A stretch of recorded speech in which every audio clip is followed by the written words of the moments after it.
All right, well, I'm here this morning fixing to go on a little scouting mission, trying to get back to hunting the way I used to hunt. About 10 years I was on a hunting club in Mississippi. Of course, I was on a club, but it was one of those, obviously where you couldn't bait and all that kind of stuff. And so you had to hunt trails and tracks and things of that nature, acorns and all. So I'm just trying to get back to doing that. So I'm hunting public ground. Uh, I've been watching a lot of the Hunting Public YouTube channel, and those guys do it really well. And so I've learned a lot from them over this last year about hunting the public ground. And so we're fixing to go on this piece of public ground right here and scout a little bit. We've hunted it. This will make the second year that we've hunted it, and we think we got it figured out a little bit. So we're fixing to walk in here and see if we can't find some trails and tracks and whatever. I don't know. We'll see. Let's go.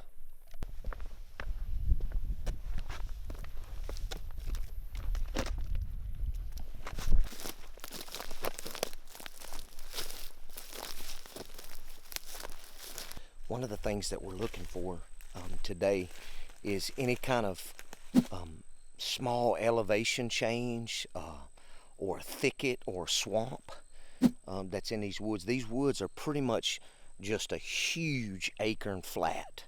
It's got some sloughs in it, some kind of marsh type land in it, a creek running through it, but most of it's just flat. So we're trying to find any kind of small thicket, whether it's a cane thicket in here or just some underbrush that's a little higher than normal.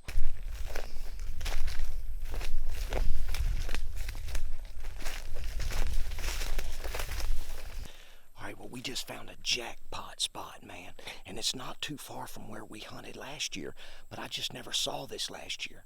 But we got acorns dropping. We've got honey locusts that are falling just over here about 20 yards. And then right here behind us, we've got a persimmon tree that is absolutely loaded with persimmons.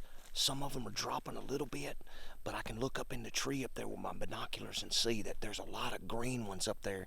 The tree is loaded, so hopefully, fingers crossed, there'll still be some come the end of September, and we'll be setting up right over this spot right here, killing us a big old buck. They love persimmons, boy.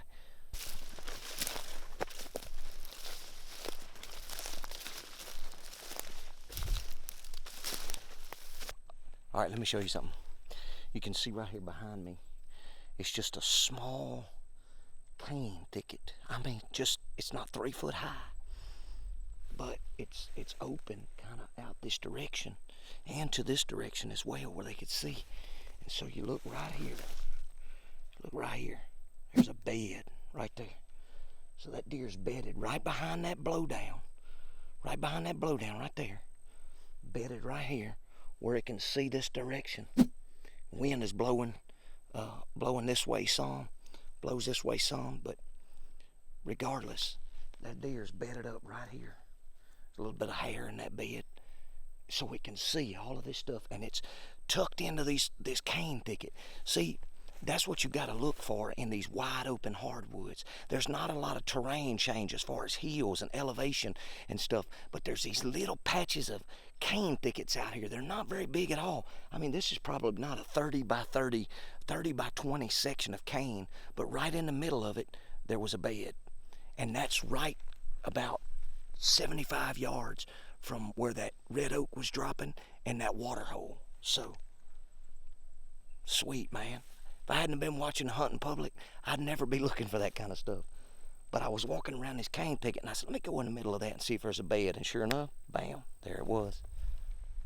I'm excited, man. Very excited.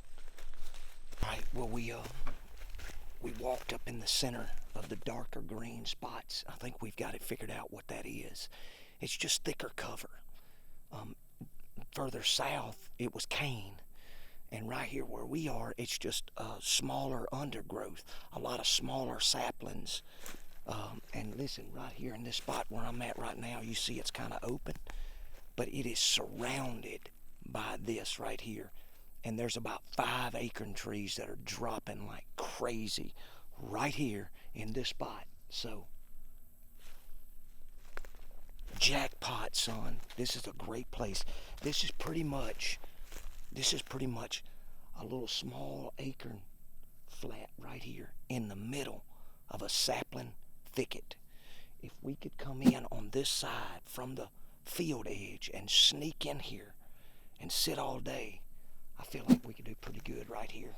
But it's acorns everywhere. Every one of these trees right here in this little area right here, every one of them's dropping.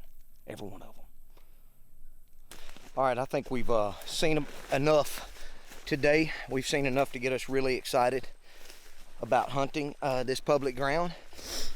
And so, listen, if you got any hunting tactics that you use that you'd love to share with us, just drop those in the comment below. Make sure you subscribe, share the channel, and I want to just share one more thing with you before we slip out of here and head on to the house.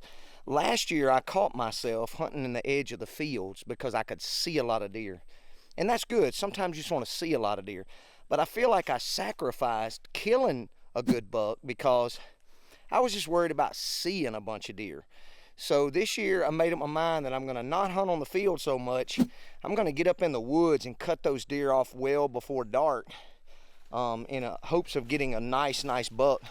Because you know as well as I do, most of the time those bucks don't come out till after dark or right at dark.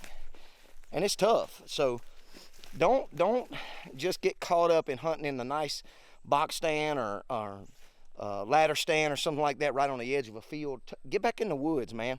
Cut those deer off 100, 150 yards before they get to the field while they're still feeding in daylight in the woods before they come out. So that's just one thing that we're gonna change this year. It's gonna be tough, you know, I mean, because you get used to seeing all those deer on the edge of the field, but sometimes I think you sacrifice killing good deer because you're worried about seeing deer. So just remember that this coming up fall. Happy hunting, y'all.